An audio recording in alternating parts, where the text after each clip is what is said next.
ඔබත් අන්තර්ජාලයේ තියෙන එක රයින් බඩ අඩු කරන මැජික් ක්‍රම හොයලා මහන්සි වෙලා ඉන්න කෙනෙක්ද? ඇත්තටම විද්‍යාත්මකව සතියක් ඇතුළත ශරීරයේ මේදය දිය කරන්න පුළුවන්ද? අපි අද කතා කරන්නේ ඒ වගේ බොරු පොරොන්දු ගැන නෙමෙයි. අපි අද කතා කරන්නේ ඔබේ සෛල ඇතුලේ ඇත්තටම සිද්ධ වෙන ජීව විද්‍යාත්මක ක්‍රියාවලිය ගැන. සතියක් කියන්නේ ඔබේ ශාරීරිය වෙනස් කරන්න පටන් ගන්න හොඳම කාලයයි. ඉතිහාසයේ දෙස බැලුවොත් අපේ මුතුන් මිත්තන්ට කවදාවත් බඩ වැඩිවීමේ ප්‍රශ්නයක් තිබුණේ නැහැ. ඇයි ඒ? විද්‍යාව පෙන්වා දෙන්නේ අපේ ශරීරයේ නිර්මාණය වෙලා තියෙන්නේ ආහාර හිඟ කාලයන්ට ඔරොත්තු දෙන්න මේදය ගබඩා කරගන්නයි. හැබැයි අද අපි කරන්නේ ඒ ගබඩා පිරවීම විතරයි.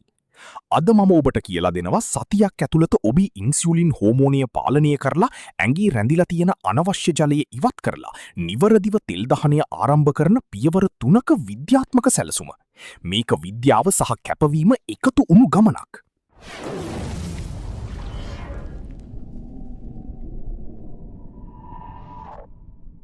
ඔබත් හැමදාම උදේට කණ්ණාඩියේ ඉස්සරහට ගිහින් එහෙමත් නැත්නම් තරාදිය උඩට නැගලා මේ වද දෙන බඩ ගැන හිතලා කනගාටු වෙන කෙනෙක්ද? තව සතියකින් වෙඩින් එකක් තියෙනවා. තව සතියකින් ට්‍රිප් එකක් යනවා. කොහොම හරි මේ සතියට බඩ අඩු කරගන්න ඕනි කියලා ඔබ හිතනවා ඇති. අන්තර්ජාලයේ තියෙන ගොඩක් වීඩියෝ කියනවා දවස් 7න් හයියෙන් හුස්ම අරන් බඩ අඩු කරගන්න. මේ දියරේ බීලා එක රැයින් බඩ අඩු කරගන්න කියලා. හැබැයි අපි අද කතා කරන්නේ ඒ වගේ මැජික් ගැන නෙමෙයි. අපි අද කතා කරන්නේ විද්‍යාව ගැන. අද මම ඔබට කියලා දෙනවා විද්‍යාත්මකව ඔබේ ශාරීරික ක්‍රියා කරන ආකාරය තේරුම් අරගෙන හරියටම දවස් 7ක් ඇතුළත ඔබේ බඩේ ප්‍රමාණය දෘශ්‍යමාන ලෙස අඩු කරගන්නේ කොහොමද කියලා. හැබැයි මතක තියාගන්න මේක මැජික් එකක් නෙමෙයි. මේක කැපවීමක්. පළවෙනි කාරණාව. විද්‍යාවට අනුව ස්පොට් රිඩක්ෂන් එහෙමත් නැත්නම් ශරීරයේ එක තැනක විතරක් තෙල් අඩු කිරීම කරන්න බෑ. ඔග බඩට විතරක් ව්‍යායාම කළා කියලා බඩේ තෙල් විතරක් දිය වෙන්නේ නැහැ. ශරීරයේ තෙල් දිය කරන්නේ මුළු ශරීරයෙන්මයි. බඩේ තෙල් වර්ග දෙකක් තියෙනවා. එකක් සමට යටින් තියෙන තෙල්, සබ්කියුටෑනියස් ෆැට්. අනික ඔබේ අභ්‍යන්තර ඉන්ද්‍රියන් වටා තියෙන භයානක තෙල්, විසරල් ෆැට්. අපි මේ සතිය උත්සාහ කරන්නේ මේ දෙකම අඩු කරගන්නා ක්‍රියාවලිය ආරම්භ කරන්න. එතකොට සතියකින් බඩ අඩු වෙනවා කියන්නේ මොකක්ද? ඇත්තටම සතියක් වගේ කෙටි කාලයකදී සිද්ධ වෙන්නේ ඔබේ ඇඟේ තියෙන අනවශ්‍ය ජලය වෝටර් වේට් අඩුවීම සහ බඩේ ඉදිමීම බ්ලෝටිං අඩුවීමයි. මේදය දහනය වෙන්න පටන් ගන්නවා විතරයි. හැබැයි මේ ජලය සහ ඉදිමීම අඩු වුණාමත් ඔබේ බඩ ගොඩක් කුඩාවට පේනවා. අංක 1 සීනි සහ පිරිපහදු කළ කාබෝහයිඩ්‍රේට් රිෆයින්ඩ් කාබ්ස් සම්පූර්ණයෙන්ම නවත්තන්න. පාන්, බනිස්, රොටි, පැණිබීම, බිස්කට් මේවා කෑවම ඔබේ ඇඟේ ඉන්සියුලින් හෝමෝනය වැඩි වෙනවා. ඉන්සියුලින් කියන්නේ තෙල් තැන්පත් කරන හෝමෝනය. මේ සතියේ මේවට සමු දෙන්න. එහෙනම් මොනවද කන්නේ? ඔබේ පිඟානෙන් භාගයක්ම එළවලු සහ පලා වර්ග වලින් පුරවන්න. ප්‍රෝටීන්, බිත්තර, මස්, මාළු, පරිප්පු වැඩිපුර කන්න. ප්‍රෝටීන් නිසා ඔබට බඩගිනි වෙන්නේ නැහැ. වගේම ඇඟේ තෙල් දහනය වෙන්න උදව් වෙනවා. දිනකට වතුර ලීටර් 3-4ක් බොන්න. ඔබ හිතනවා ඇති වතුර බිව්වම බඩ වැඩි වෙයි කියලා. නැහැ. ඔබ වතුර අඩුවෙන් බොනකොට ඇඟ හිතනවා නියඟයක් කියලා. එතකොට ඇඟ තියෙන වතුර ටික අල්ලගෙන ඉන්නවා. වතුර ගොඩක් බොනකොට ඇඟ ඒ අල්ලගෙන ඉන්න වතුර ටික එළියට දානවා. එතකොට බඩේ ඉදිමීම අඩු වෙනවා. අවසාන කෑමෙන් ගිය ඉන්ටර්මිටන්ට් ෆාස්ටිං එහෙමත් නැත්නම් කාලාන්තර උපවාසය උත්සාහ කරන්න.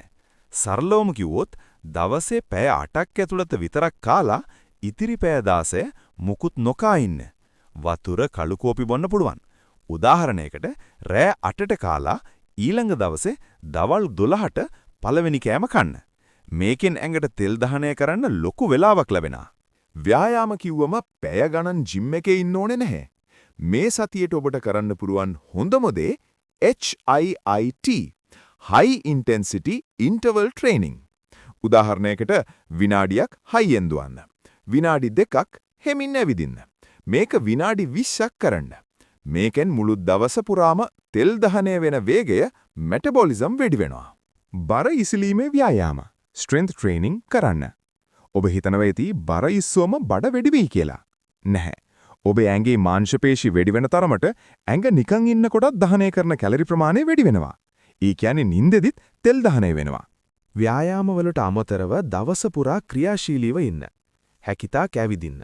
ලිෆ්ටක වෙනුවට පඩිපෙළ භාවිතා කරන්න. දිනකට පියවර 10000ක් කැවිදින්න උත්සාහ කරන්න. මේකෙන් ඔබේ දෛනික කැලරි දහනය NEAT ගොඩක් වැඩි වෙනවා. මේක ගොඩක් අය ගණන් ගන්නේ නැති දෙයක්. නින්ද. ඔබ දිනකට පැය 7ක් 8ක් හොඳට නිදා ගන්න ඕනේ. ඔබ නිදා ගන්නකොට තමයි ශරීරය හෝමෝන සමබර කරන්නේ සහ තෙල් දහනය කරන ක්‍රියාවලිය කාර්යක්ෂම කරන්නේ. නින්ද අඩු වුණාම බඩගිනි වැඩි වෙන හෝමෝන වැඩි වෙනවා. ඊළඟ හෝමෝනය කෝටිසෝල්. එමත් නැත්නම් ආතති හෝමෝනය. ඔබ ගොඩක් මානසික ආතතියෙන් ස්ට්‍රෙස් ඉන්නවා නම් ඔබේ ඇඟ හිතනවා අවදානමක් තියෙනවා කියලා. එතකොට ඒ හෝමෝනය මගින් ශරීරයේ ශක්තිය කෙලින්ම බඩේ තිල් විදිහට තැන්පත් කරනවා. ඒ නිසා සතුටින් ඉන්න යෝගා හෝ භාවනා වැනි දෙයක් කරන්න. අපි අද කතා කරපු දේවල් සතියක් හරියටම කළොත් ඔබේ බඩේ ප්‍රමාණය දෘශ්‍යමාන ලෙස අඩු වෙනවා කියලා මට විශ්වාසයි. ඒකෙන් ඔබේ ආත්ම විශ්වාසය වැඩි වෙයි. හැබැයි මතක තියාගන්න මේක ආරම්භයක් විතරයි. නියම මේ දේ දහනය වෙන්න කාලයක් යනවා. මේ සතියේ ලබන ජයග්‍රහණය පාවිච්චි කරලා ඔබේ ජීවන රටාව දිගටම සෞඛ්‍ය සම්පන්නව පවත්වා ගන්න. විද්‍යාවට අනුව ස්ථිර ප්‍රතිඵල ලැබෙන්නේ ඉවසීම සහ අඛණ්ඩතාවය කන්සිස්ටන්සි මතයි. ඔබට මේ වීඩියෝව වැදගත් වුණා නම් අනිවාර්යයෙන්ම ලයික් කරන්න. ඔබේ අදහස් පහලින් කොමෙන්ට් කරන්න. මේ වගේ විද්‍යාත්මක කරුණු දැනගන්න අපේ channel එක subscribe කරන්න. ඊළඟ වීඩියෝවින් හමු වෙමු. ආයුබෝවන්.